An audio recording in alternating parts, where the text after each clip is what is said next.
Hello, everyone. Hello, everyone. Welcome back to yet another episode of my podcast. You're the best. Today, we have a very special guest with us today. He is a student counselor of VIT University. He has helped me through my journey when I was going through some sort of low in my life. His name is Mr. Muralitharan. Welcome, sir, to this episode. It's an honor for me to be sharing the screen with you. Thank you for that introduction.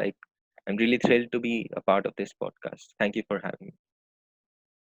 So the topic for today's podcast is all about mental health. I know after the unfortunate incident that happened a few days back, this particular issue has resurfaced again. People are talking a lot about it, although they weren't even aware of what exactly it is a few days ago. Just because of this incident, they are actually talking about it, which then I felt, along with Sir, that why not give them a professional viewpoint? Why not give them exactly what they need at this moment? And obviously, it's the need of the hour. So, along with Sir, I decided that why not make this episode and let people know about whom to address, what to talk about, and what exactly is this problem. What do you think, Sir? Definitely, it's a really nice initiative, and I'm really looking forward to it. So, we'll begin. My first question to you will be, what exactly is a healthy mind, and what is the importance of a healthy mind? Yeah. So, in order to talk about a healthy mind, I would rather frame it in a mind that is distressed and a mind that isn't distressed. Right. So, a mind that isn't distressed is more likely to be a healthy mind. So, when we are under distress, so it is in terms of psychological distress, right? So we're not content with our life, we're not content with what we're doing, and overall there's a lack of satisfaction. So in terms of depression, you get all the uh, symptoms that probably everyone knows, such as low mood, lack of energy, loss of interest in activities that were previously pleasurable. So these are all symptoms that we all know about. So, absence of such symptoms or absence of distress, uh, or and in this the presence of contentment, satisfaction in life in terms of relationship, social as well as professional. So that would be a healthy mind. But still, there's no concrete definition as such. So whatever makes a person happy, right? At the end of the day, thing we want is to be happy, be content. So yeah, that would be my Yeah, so that was for all of you guys who are watching. That was the perfect definition of what a healthy mind is. He, according to him, there's no such concrete definition about what exactly is a healthy mind. But then again, you need to understand it in a more psychological way of how to deal with things and how your mind becomes healthy and how does it becomes unhealthy.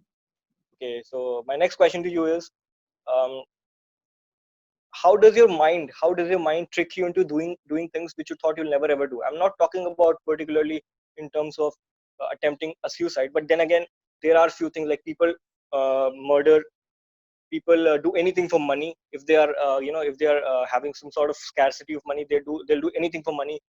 If they are not content with life, they'll attempt a suicide. So how does your mind trick you into doing things which you thought you'll never ever do in your life? uh, okay. So in terms, if you're talking about murder, we're talking about a different facet of Yes, yes. a different facet. And when you're talking about depression, it's completely a different domain. So in terms of depression, what I've done is we, due to past experiences, past negative experiences that have been ingrained in our mind, has deeply affected us. So we also kind of anticipate these events to be repeating again, kind of that they might happen again. So that when these negative automatic thoughts, these get activated, these get formed and they get activated. So essentially, what we're doing is we're anticipating these to happen again. If something bad has happened with us before, we expect them to probably happen again, right? So what it does is, what we eventually do is we stop engaging in any such activity where we are at risk for an outcome, right? we don't want to feel that way, so we stop doing certain activities. Maybe say someone who has issues with anxiety, so let's say yes, it is an embarrassing moment, or maybe has fallen in public, fallen down and tripped and fallen down in the public.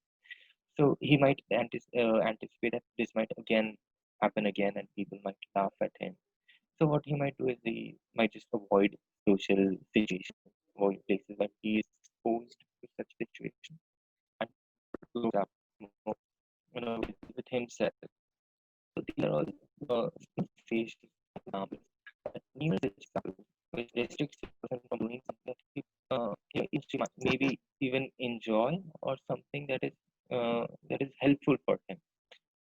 So yeah, there are certain negative of that get activated, and it kind of tricks us from not doing something, and maybe the activity might actually be helpful for us. So for all you people out there, the main message was that the main inference that we could get out from this question was that your mind doesn't your mind tricks you into doing things just because you were being played away by the past incident that have happened to your life in your life, particularly the bad moments of your life where you felt like you were disrespected, you were not given much importance, and your worth was not recognized, and hence you feel like you're not good enough, and then you attempt something which which is not needed, right? True. Okay, sir, like I read somewhere that what content you consume is the kind of person you become. People get influenced by a lot, by seeing something on television, by seeing a content which they think is cool. uh, they don't watch content which gives them value, but they watch content which gives them entertainment, and that entertainment doesn't necessarily is the right kind of example that those people want to set on television, but then again they do it for money. Why can't we understand that there are few things which is not needed as normal human beings, but still we want to do that? We don't want to consume good content, we just want to consume content that is harmful for our mind and for our close ones as well. Yes, I understand what you're trying to say, and that is prevalent right now. But I wouldn't generalize it. Like we are most people are doing. I wouldn't generalize. Yeah, some people are getting easily influenced by what they see in media, so be it social media or movies or TV series, what they see online. People might get influenced. But even if you see like certain movies, certain intense movies, such as say Kabir Singh, right? So when we watch a movie, we usually go to a movie to to infer something from it, to get to take away something from it, like a moral of the story or something of the sort. So oftentimes, what one person interprets or one person gets from the movie is not the same as the other person. So, say watching a movie such as Kabir Singh, maybe what the underlying message was that love surpasses all. If you love someone truly, in Yes. the end, you eventually get together, you be together. But it wasn't actually. Maybe some people might have interpreted that being Kabir Singh, someone like Kabir Singh is the ideal role model, right? So that wasn't the message at all. Like say slapping his girlfriend or something like that. So violence and everything that has been depicted on it is not for people to consider as a role model, but it was more like viewed objectively, right, as a story that is worth telling what has happened. So yeah, when we start seeing things objectively and we try to analyze why certain things happen, we can get a clearer view from it rather than get emotionally attached to it. Let our emotions, emotionally swayed by what we are saying. If we objectively analyze it, I'm sure like we can get the right message. Content will always be the violent content, everything. Can't just blame it on the content uh, around. So yeah, there are certain videos that might give up the wrong message, but we in here we have to use our discretion to you know what is right and what is wrong. So yeah.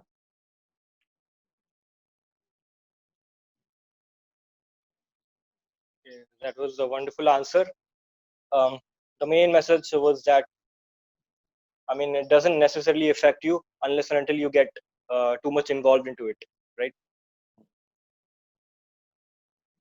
So my next question will be: uh,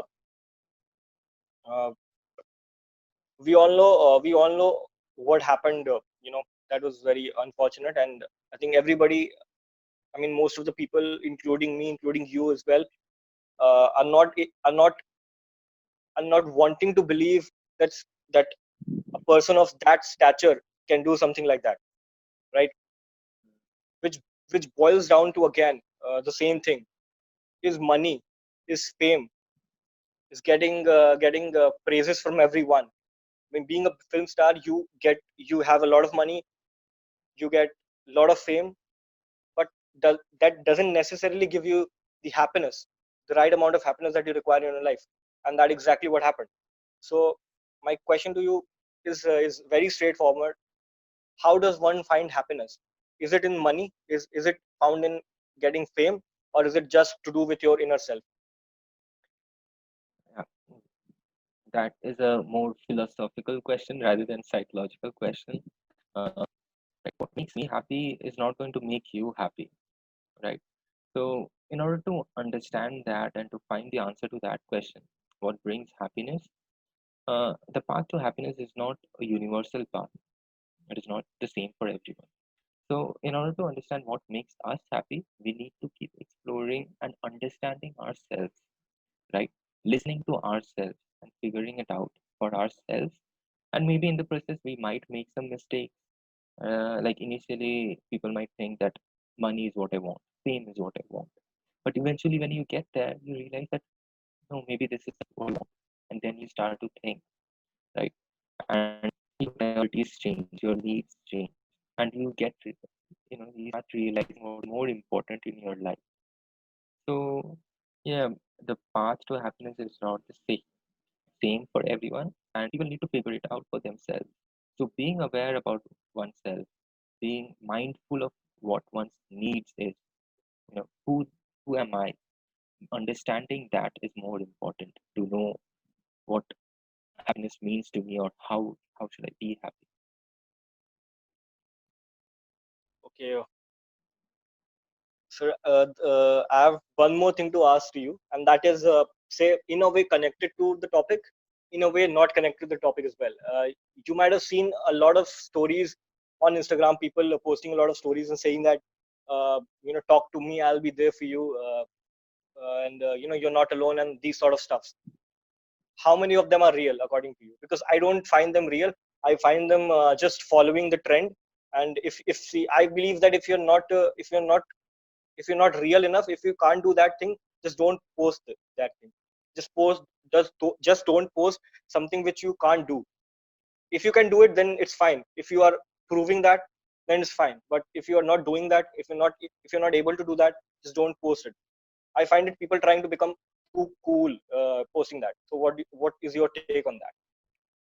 Yeah, I feel that the current events, whatever has happened, has affected everyone very deeply, right? Because he's an actor, and he's an idol, and he has touched the lives of so many people that everyone is under shock.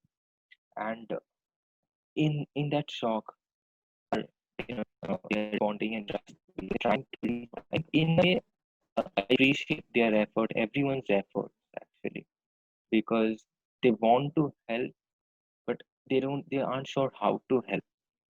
I understand the idea behind it and the thought behind it, but yes, this profession is a really fulfilling profession for me personally, and I'm sure for everyone else. But uh, with it, there are certain drawbacks as well because you need to be prepared about what you're getting into because you need to be responsible. Saying that I'm ready to listen to someone, listening to someone isn't a problem at all. Everyone can practice it. You can listen to your friends, right? But being there for someone, promising that I'll be there for you at all times, and especially if someone who's going through a lot, and when you're promising them that you'll be there for them, and if you fail to keep that promise, it's going to be really tough on them, because their hopes on you, their last hope and trust. And if they see that this promise isn't fulfilled, they lose that hope, not just on that person, to ever trust someone else. So yeah, I have no uh, issues personally with people putting out such messages, but I just hope that they are more mindful of it, and you know, they fulfill their promise, and they know what they're getting into. Right? So the reason I posted that video on Instagram, which I thought I must assume that you have also watched that. The main idea behind that video was to tell people that how does your bad words about someone affect them mentally, and if you just stop doing it, mental health will automatically be fine for everyone.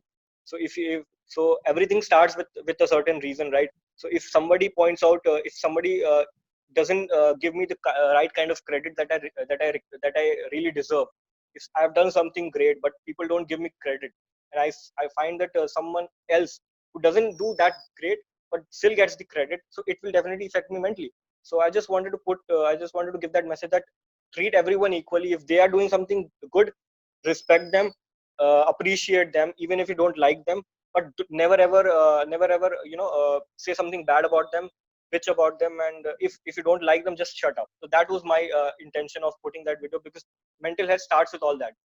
Your negativity starts with what people have to say about you. Yeah, true, true. Like oftentimes when you hear negative, uh, something negative from your friends or right? So when you start hearing it from a very early age, what happens is that you start to internalize that voice, whatever you're hearing. Say someone is calling me fat or any other thing, maybe something me idiot, and people keep calling that. Maybe they don't actually mean it. They just sort of in a fun way they start calling it. What happens after a point of time is that I may internalize that voice, and every time I'm about to do something, that voice starts kind of replaying in my head. So yeah, we should be very uh, we should be very mindful of what we are saying to others, right? Not to be too critical about of others. There is constructive criticism that is meant to help, and another type of criticism that isn't meant to help. So we should avoid that and be supportive of each other. Right? So when it comes to depression, we always say that reach out to people. Talk to the ones you're close to. Talk to someone. Don't internalize everything. I think that is really unfair for the people who are going through such mental illness, because it's not just about reaching out. They're trying their best, but they have lost hope. It is society's responsibility to meet them halfway, to extend a helping arm. So not just saying that why don't you reach out. Instead, we should just extend our arm and help them in that process. Meet halfway. So that is really important. So not just on the part of the one who is undergoing a mental crisis or mental health issue, but also the ones around them.